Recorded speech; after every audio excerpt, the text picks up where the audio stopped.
오늘 우리가 사랑해야 될 것들, 우리가 사랑해야 될 것들이 과연 무엇인가를 말씀을 통해서 함께 나누기를 원합니다. 미국의 매사추세츠의 한 작은 동네에서 일어난 일입니다. 14살 된 한 소년이 있었는데 이 아이는 어릴 때부터 아주 괴팍하기로 유명한 아이였습니다.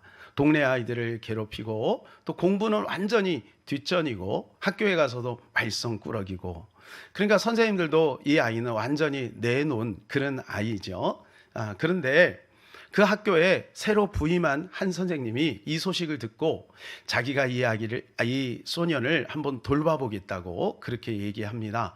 그때 많은 선생님들이 안 된다. 그 아이는 구제불능이다. 선생님이 오히려 골탕을 먹을 것이다. 그렇게 만류를 했지만 이 선생님에게는 믿음과 사랑이 있었어요. 그래서 이 아이에게 다가가서 복음을 전하고 또 말씀으로 양육하고 또 눈물로 기도하면서 이 아이를 잘 돌봤어요. 그런데 놀라운 것은 이 아이가 조금씩 바뀌기 시작하는 거예요. 아이가 공부하기 시작하더니 어느 날부턴가는 밤잠을 자지 않고 공부하기 시작하고, 그리고 나쁜 버릇도 다 버리게 되고, 그래서 이 아이가 법과대학에 들어가는 거예요. 그래서 법률 공부를 시작하고 결국 나중에는 미국의 대법원의 부판사까지 오르게 되고요.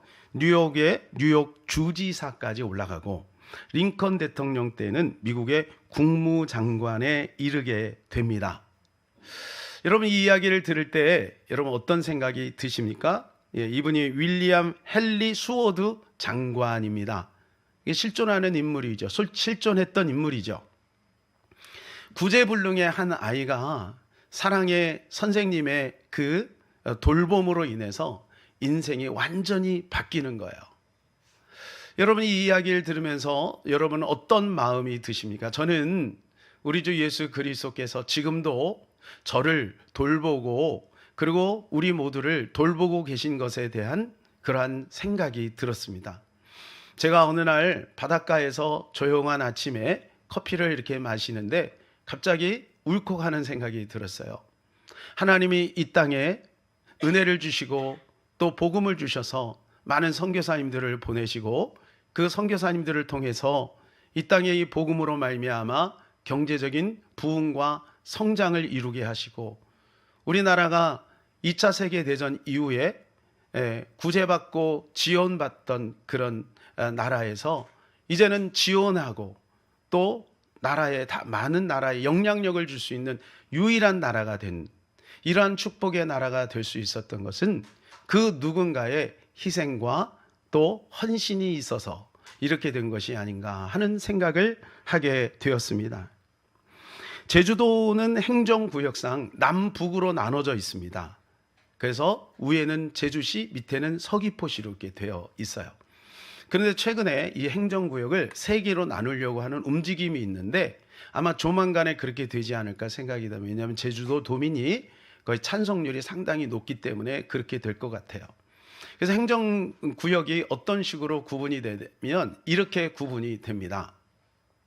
그래서 동제주시, 서제주시, 그 다음에 서귀포시. 기존에 이제 저 남쪽에 있는 서귀포시는 그대로 두고 제주시를 둘로 이렇게 나누는 거죠. 근데 희한한 것은 뭐냐면 서제주시는 굉장히 여러 가지로 발전되어 있고, 그리고 동제주시는 상당히 서제주시에 보다는 이렇게 낙후되어 있는 것을 보게 됩니다. 그 이유가 무엇일까? 우리 믿는 사람들 입장에서는 한번 좀 생각해 볼 하나의 중요한 사건이 아닌가 생각이 되는데요. 그것은 뭐냐 하면 저 가운데 꼭지점에 이렇게 구분되어 있는 고개에 제주항이 있어요. 근데 그 제주항을 통해서 1908년도에 두 사람이 입항을 하게 됩니다. 한 사람은 이제 이기풍 선교사님이시고 한 분은 안복녀 승려예요. 그런데 이기풍 선교사님이 어느 쪽으로 갔냐 하면 서쪽으로 갔어요. 그러니까 이 안복녀 승려는 이기풍 목사가 저쪽으로 하니까 나는 반대로 가야 되겠다. 그래서 동쪽으로 갔어요. 자, 그런데 세월이 오래 흐르고 난 다음에 이 서쪽은 굉장히 발전을 하고 동쪽은 비교적 발전이 더딘 거예요. 여러분, 이것이 우연이라고 볼 수는 없을 겁니다. 세계사를 보게 되면 복음이 들어가는 곳은 정치, 경제, 사회, 문화 모든 분야에 있어서 발전하고 성장하는 것을 보게 돼요. 여러분, 이것이 하나님의 은혜가 아닌가 생각이 되어집니다. 그래서 어떤 목사님은 비행기를 탈 때마다 이렇게 기도한다고 하잖아요. 이것들아, 나 때문에 안전하게 가는 줄을 알아라. 그건 그 목사님의 믿음이죠. 하나님이 예수 믿는 사람을 보호하고 인도해 주신다는 믿음 아니겠어요? 여러분, 그것은 우리의 믿음이기도 합니다. 복음이 있는 곳에, 예수 믿는 사람이 있는 곳에 하나님이 경제적으로 부흥케 하시고 잘 되게 하신다. 또 여러 가지로 하나님이 돌보시고 인도해 주신다라고 하는 거죠. 우리는 지난주에 우리가 하나님을 사랑해야 되지만 하나님 먼저 우리를 사랑하셨고 우리와 함께 하신 그 은혜를 나눴습니다. 그래서 하나님의 최고의 선물이 바로 성령이다라고 하는 것을 같이 나눴고요. 이번 주에는 이제 우리가 하나님의 사랑을 받았으니 우리가 사랑해야 될 것들이 무엇인지를 함께 나눠보려고 합니다. 오늘 본문에 한 율법 교사가 나옵니다. 이 율법 교사가 예수님께 나와서 영생에 대해서 질문을 하는 것을 보게 돼요. 25절 같이 한번 읽을까요? 어떤 율법 교사가 일어나 예수를 시험하여 이르되 선생님, 내가 무엇을 하여야 영생을 얻으리까? 자, 여기 보면 이 율법 교사가 약간은 조금 의도 있는 그런 질문을 한 거예요. 자기는 알고 있는데 당신은 알고 있냐? 이런 쪽 아니겠어요? 예수를 시험하면서 어떻게 해서 영생을 얻을 수 있겠습니까? 라고 합니다. 그때 예수님은 지혜롭게 역질문을 해서 그 율법 교사의 자각을 시켜주는 것을 보게 돼요. 자, 26절 읽어볼까요? 예수께서 이르시되 율법에 무엇이라 기록되었으며 내가 어떻게 읽느냐? 자, 율법에, 네가 율법 교사니까 네가 잘 알고 있지 않냐? 그럼 율법에 뭐라고 기록이 되어 있는지 너 알지? 이거 아니겠어요? 그랬더니 이가 정답을 이야기합니다. 27절입니다. 대답하여 이르되 내 마음을 다하며 목숨을 다하며 힘을 다하며 뜻을 다하여 주 너의 하나님을 사랑하라 하고 또한 내 이웃을 내 자신과 같이 사랑하라 하였나이다. 뭐라고 말씀하고 있습니까? 질문이 뭐였습니까? 기억하십니까? 어떻게 해서 영생을 얻을 수 있겠습니까? 이렇게 했더니 결국은 성경에 뭐라고 되어 있냐면 하나님을 사랑하고 이웃을 사랑해야 된다. 여러분, 이 질문과 답에 대해서 어떻게 생각하십니까? 우리는 다시 한번 믿음에 대해서 한번 생각해 볼 필요가 있는 것이죠. 예수님께서 이것을 말씀해 주고 있는 거예요. 우리가 믿음으로 구원을 받습니다. 그럼 믿음은 무엇이냐? 그것은 하나님을 사랑하고 이웃을 사랑하는 것으로 증명되어진다라고 하는 것을 말씀해 주고 있는 것이죠. 자, 예수님께서는요, 이렇게 말씀하신 다음에 이렇게 말씀합니다. 28절에 내 대답이 옳도다. 그리고 이를 행하라. 자, 무슨 말이에요? 율법 교사는 자기가 이렇게 안다라고 하는 것을 자랑하고 싶어서 예수님에게 질문을 하고 있는 거예요. 근데 예수님은 이미 알고 있다는 것을 그는 깨닫고 있는 거죠. 그런데 주님은 한 단계 더 들어가서 이렇게 말씀하고 있는 거예요. 네가 알고 있니? 그러면 그렇게 행해.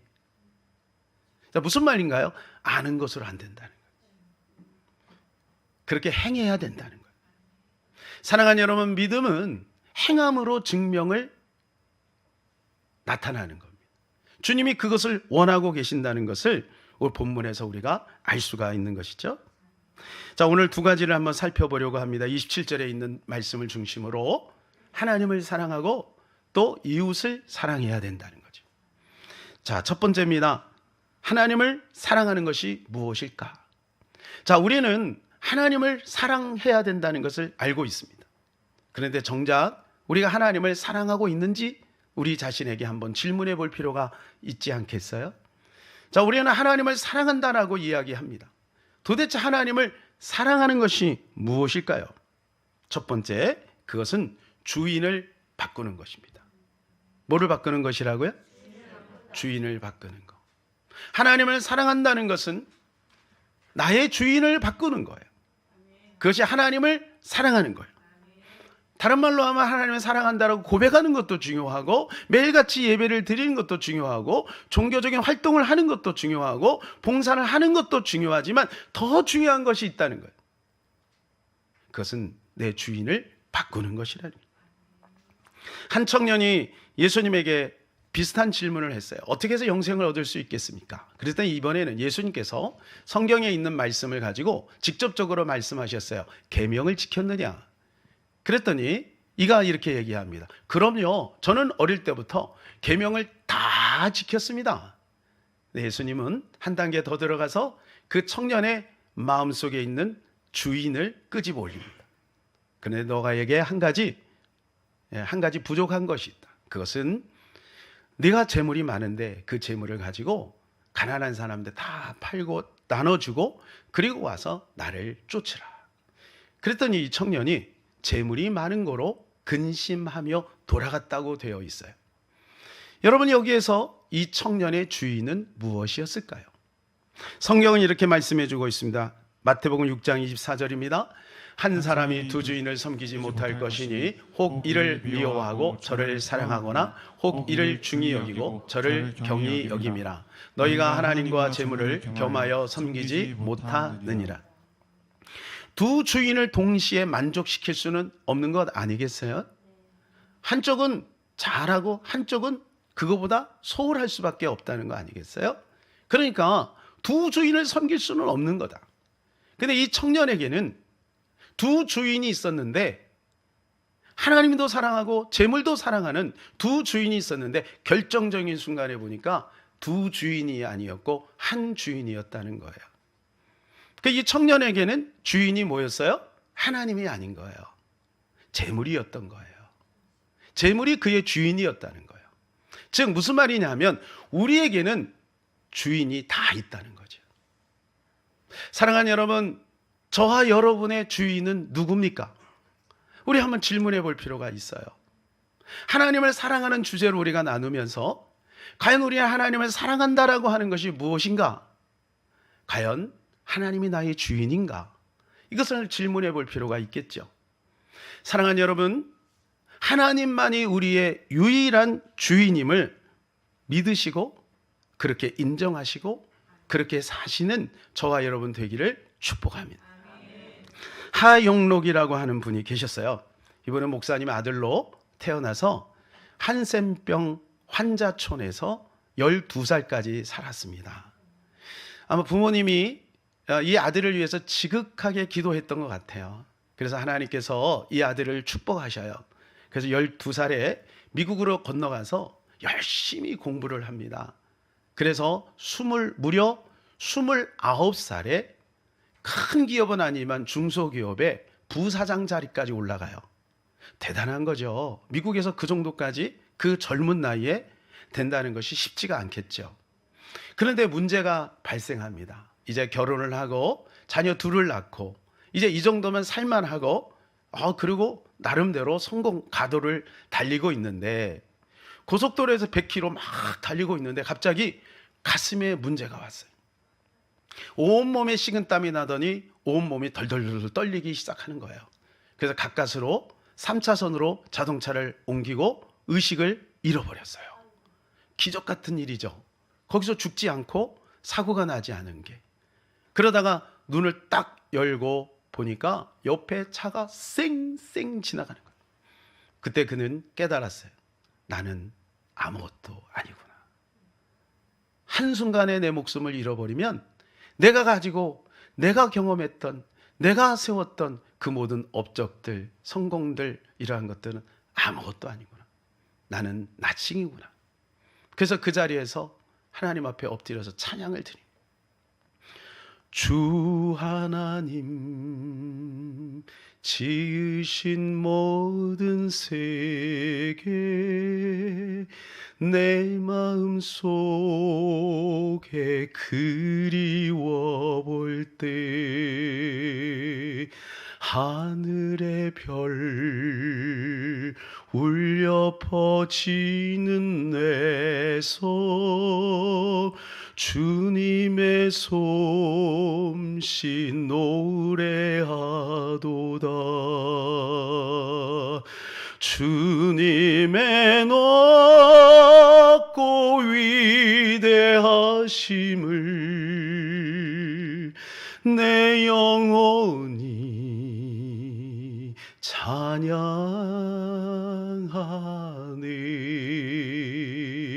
주님의 높고 위대하심을 내 영혼이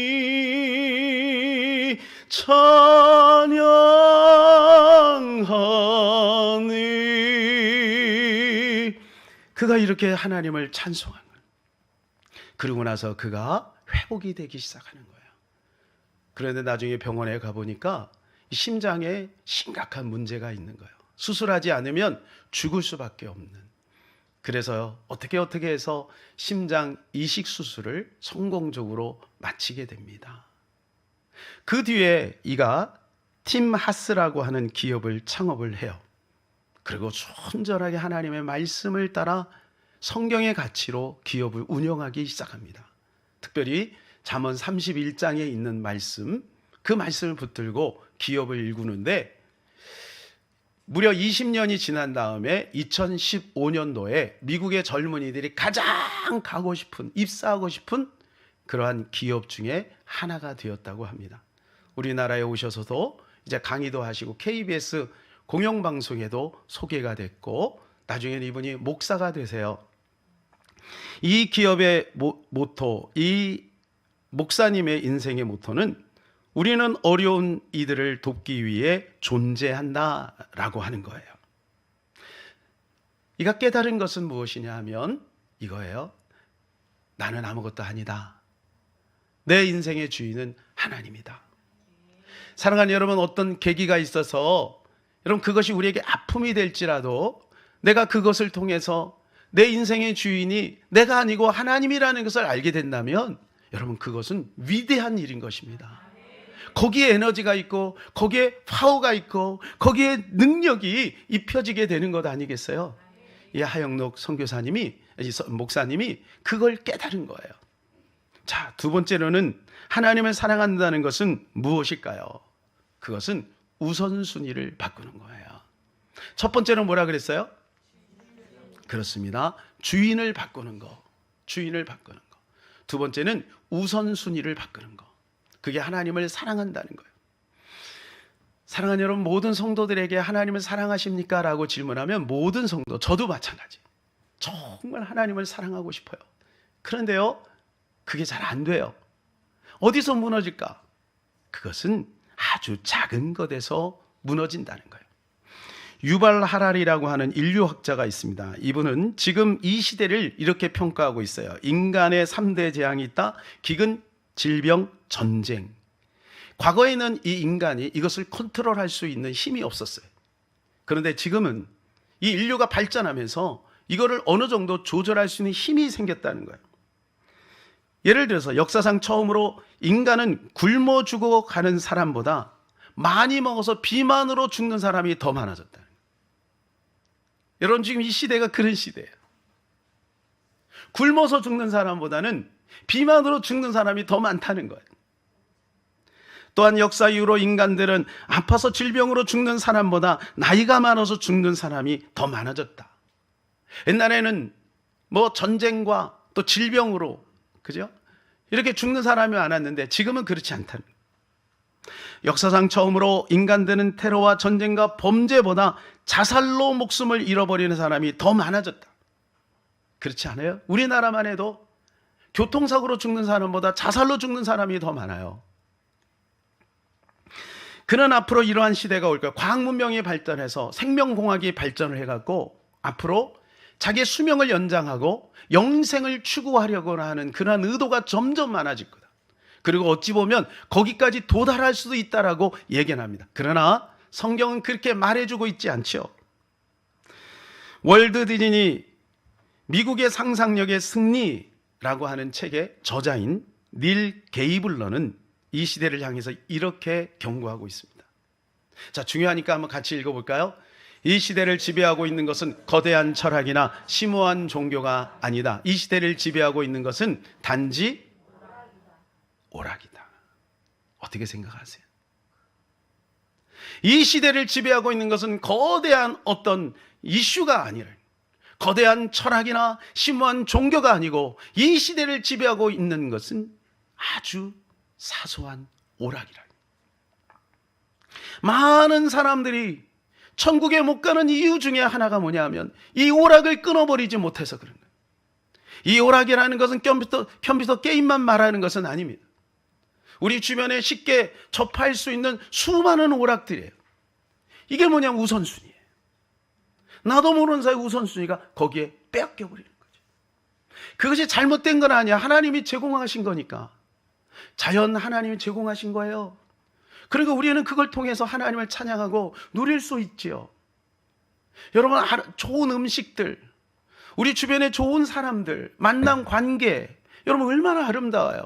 그러나 여러분, 그것이 하나님과의 우선순위가 바뀌어버리면 이것이 우리에게 해악이 될 수도 있다라고 하는 것입니다.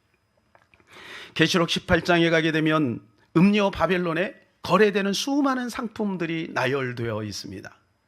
뭐 갖가지 우리가 필요한 모든 걸, 보석부터 해서 여러 가지 뭐 향품과 또 여러 가지 식재료, 그런 것들이 다 나열되어 있어요. 그런데 맨 마지막에 팔리고 있는 거, 거래대가 되는 것이 있어요. 그게 뭐냐? 사람의 영혼들이라. 자, 13절을 한번 읽어볼까요?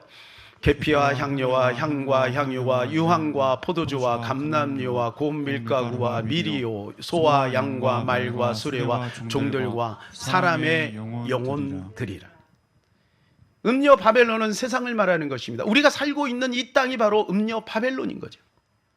이 음료 바벨론은 우리의 필요한 모든 것들이 다 거래되고 있는데 거기에 그것과 함께 사람의 영혼들이 거래됩니다. 누군가가 내 영혼을 뽑아가지고 그것을 거래한다고 생각해 보세요. 누가 허락을 하겠습니까? 그런데 그것이 사소한 것들과 같이 거래가 되는 거예요. 사소한 오락, 사소한 선택, 사소한 습관, 이런 것들과 함께 거래가 되는 것이죠. 그런데 17절에는 분명히 이렇게 말씀해 주고 있어요. 그러한 부가 한 시간에 망하였도다. 어떻게 보면요, 우리가 세상에 있는 것들을 부러워할 수 있겠어요. 좀 더 내가 나아지고 좀 더 잘 살고 또 명예와 권세를 갖기를 원하는 그런 마음들. 그런데요, 그것은 한 시간에 망한다라고 말씀하고 있어요. 우리는 세상의 그 안에서 살고 있어요. 그리고 하나님은 그 안에서 우리에게 복을 주세요. 아까 제가 말씀드렸잖아요. 서재주가 발전한 이유가 뭐예요? 복음이 들어갔기 때문에. 그게 하나님의 약속인 거예요. 성경의 약속인 거예요. 믿음 안에서 잘 살면 하나님 부하게 하시고 성공케 하시겠다는 것이 하나님의 약속이에요. 그런데 사단은 그것을 이용하는 거죠. 그래서 우리는 늘 날마다 우리 자신을 돌아봐야 되는 것입니다. 우리는 지금 하나님을 사랑해야 한다는 것을 같이 나눴습니다. 하나님을 사랑하는 것이 무엇인가? 두 가지로 정리했습니다. 첫 번째는 주인을 바꾸는 것이다. 두 번째는 우선순위를 바꾸는 것이다. 자, 두 번째는 사람을 사랑하는 것이 무엇인가를 한번 살펴보기를 원합니다. 사람을 사랑해야 된다.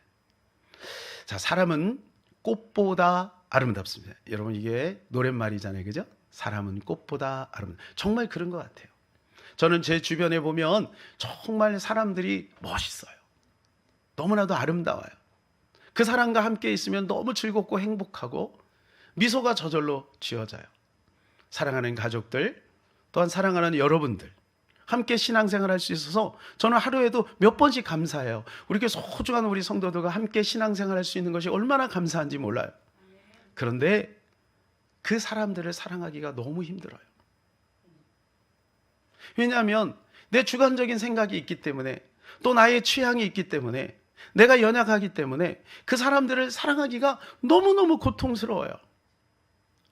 그래서 이걸 놓고 하나님 앞에 기도할 때가 참 많아요. 근데 성경을 오늘 말씀해 보니까 29절 이하에 내 이웃이 누구인가? 이렇게 주님이 질문하시면서 이 한 가지 예를 듭니다. 선한 사마리아 이야기, 여러분 잘 아시죠? 어떤 사람이 예루살렘에서 여리고로 내려가다가 한 강도를 만났습니다. 거반 죽게 됐어요. 온몸에 피를 철철 흘려요. 누가 봐도 강도 만난 사람이에요. 외딴 곳에 쓰러져 있는 거죠. 그런데 거기에 누가 지나가냐면 먼저 제사장이 지나갑니다. 그 다음에 레위인이 지나가요. 왜 제사장일까? 제가 제사장이잖아요. 그러니까 그냥 움찔한 거야. 혹시 내가 그러나? 주님 보실 땐 그럴 수도 있다는 거죠. 나 같은 복음을 가진 자, 또 하나님 앞 예배를 인도하는 자가 참 조심해야 되겠다, 그런 생각이 들었습니다.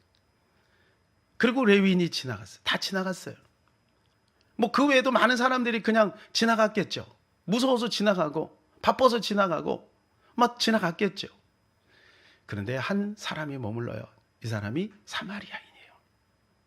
이 사마리아인은 여러분 유대인들에게는요 버림받은 사람들이에요. 손가락질하는 사람들이에요. 그런데 이 사마리아인이 가서 그를 돌봐줍니다. 그리고 그를 책임집니다. 그리고 주막 주인에게 가서 내가 부비가 더 들면 와서 줄 테니까 끝까지 좀 책임져 달라고. 끝까지 책임집니다. 그리고 나서 예수님이 그에게 질문을 하는 거예요. 36절입니다. 시작. 내 생각에는 이 세 사람 중에 누가 강도 만난 자의 이웃이 되겠느냐? 여러분 누군가요? 그렇죠. 선한 사마리아인이죠. 자, 이 율법 교사도 잘 알고 있어요. 그래서 이렇게 대답을 합니다. 37절 시작. 이르되 자비를 베푼 자니이다. 예수께서 이르시되 가서 너도 이와 같이 하라 하시니라.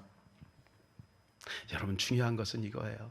아는 것이 중요한 게 아닌 거예요. 자비를 베푼 자니이다. 그래, 네가 잘 알고 있구나. 근데 예수님은 이렇게 말씀하세요. 너도 이와 같이 하라. 이게 우리에게 고통인 거예요. 우리가 알기는 너무나도 잘해요. 정답을 모르는 사람이 없어요. 신앙생활 오래 하면은요 다 알아요. 하나님을 사랑하는 거, 사람을 사랑하는 거 다 알아요. 그런데 어려워요. 근데 제가 책을 읽다가 가능성을 발견했어요. 제가 요즘에 읽고 있는 책이 있는데 천사는 사막에서 왈츠를 춘다. 제목이 독특하죠. 여러분도 기회가 있으면 읽어보시면 좋을 것 같아요. 그 안에 한 토막의 이야기인데요. 제목이 이래요. 배려. 지상에서 하는 하늘의 일. 제목이 이래요. 배려. 지상에서 하는 하늘의 일. 이 땅에서도 하늘의 일을 할 수 있다는 거예요. 그리고 이야기가 시작이 됩니다. 어느 봄날 일본에서 일어난 일입니다. 한 시각 장애인이 4개월 만에 이제 외식을 나갔어요. 혼자 나갔어요. 근데 일본에 가게 되면 가장 저가 레스토랑이 있는데 그게 사이제리아예요. 저희도 저희 가족이 처음에 가서 음식을 먹었던 기억이 있어요. 근데 이분이 이제 테이블에 앉아서 직원에게 이걸 이제 주문을 합니다. 근데 4개월 만에 처음 나갔잖아요. 그러니까 얼마나 마음이 들떴는지 뭐 많은 음식을 준비를 했어요. 그래서 음식이 나왔습니다. 그리고 나서 이 직원이 그 음식을 테이블에 놓으면서 이렇게 이야기를 했어요. 손님, 주문하신 음식이 나왔습니다. 피자는 12시 방향, 샐러드는 3시 방향, 초리소는 우리나라로 보면 소세지 같은 거예요. 초리소는 10시 방향에 두었습니다. 이 시각장애인은 감동을 먹었어요. 이 시각장애인이 왜 감동을 먹었을까요? 여러분, 우리는 2번 감동해야 돼요. 왜냐하면 이런 것이 우리는 필요 없어요. 근데 시각장애인은 그 음식을 찍어서 코에 대야 이게 무슨 음식인지를 아는 거예요. 냄새를 맡고서야 내가 먹고 싶은 것을 먼저 선택해서 먹을 수 있는 거죠. 그날 이 시각장애인은 당황하지 않고 품위 있게 음식을 마칠 수 있었대요. 작가는 이야기하는 거예요. 이게 지상에서 할 수 있는 하늘의 일이다. 작은 배려. 작은 배려. 배려라는 건 한자로 이런 뜻이에요. 생각을 나누다. 저는 우리 교회 성도들이 이런 작은 배려가 있는 것을 가끔 느낍니다. 남의 마음을 아프게 않게 또 그 마음을 상하지 않게 하면서 하려고 하는 마음, 조심스러운 마음, 그리고 사랑하려고 하는 마음, 이런 것들을 제가 종종 느껴요. 사랑하는 여러분, 우리가 할 수 있는 이 지상에서 할 수 있는 최고의 하늘의 일, 그게 뭐냐 하면 배려예요. 우리는 선한 사마리아인처럼 그렇게 거창한 일을 할 수 없어요. 그리고 솔직히 말해서 우리 주변에 그런 일이 없잖아요. 혹시 여러분 지나가다 강도 만난 사람 본 적 있어요? 없잖아요. 그런데요, 제가 이 말씀을 묵상하면서 1부 예배 끝나고 나서 2부 예배로 넘어가는 그 사이에 묵상하는 가운데 하나님이 강도 만난 자가 너무 많다라는 것을 알려주셨어요. 그게 누굴까요? 복음 없이 죽어가는 많은 영혼들, 영적으로 피를 철철 흘리고 사망 가운데 지옥으로 지금 가고 있다는 것을 깨닫게 해주셨어요. 1부 예배 때는 이 부분을 없다고 얘기했거든요. 근데 2부 때 주님께서 이 말씀을 제 마음의 감동으로 주셨어요. 여러분, 그렇다면 우리가 할 수 있는 일들이 있겠죠. 우리도 선한 사마리아인처럼 할 수 있겠죠. 그런데 그것이 어디서부터 시작이 되냐면 작은 배려에서부터 시작이 된다는 거예요. 김창원 교수가 그런 말을 했어요. 저는 그 말이 참 좋아요. 가족을, 남편을, 아내를 사랑하려고 하지 마라. 예의를 지켜라. 우리가 사랑한다고 하면서 우리는 잘못하면 예의 없이 막 대해요. 복음을 전한다고 예의 없이 막 대해요. 여러분, 이것은 어느 책 제목처럼 무례한 기독교가 될 수 있어요. 기도하고 조심스럽게 우리가 할 수 있는 작은 배려에서부터 우리는 시작할 수 있습니다. 여러분, 어린 왕자 다 읽으셨죠? 어린 왕자에 보면 이런 내용이 나와요. 어린 왕자가 막 여행을 하다가 지구별에 딱 도착을 했어요. 근데 하필이면 사막에 도착을 했어요. 사막은 굉장히 황량하지 않아요? 이 지구에는 사람이 없나 보다, 이렇게 생각을 한 거예요. 그러다가 노란 뱀을 만났어요. 그러면서 이야기합니다. 사막은 너무 외롭구나. 노란 뱀에게 이렇게 얘기했어요. 그런데 노란 뱀이 이렇게 얘기했어요. 사람이 많아도 외로운 건 마찬가지야. 사람이 많아도 외로운 건 마찬가지야. 이게 무슨 말일까요? 단지 사람이 없어서 외로운 게 아니라 사랑이 없어서 외로운 거예요.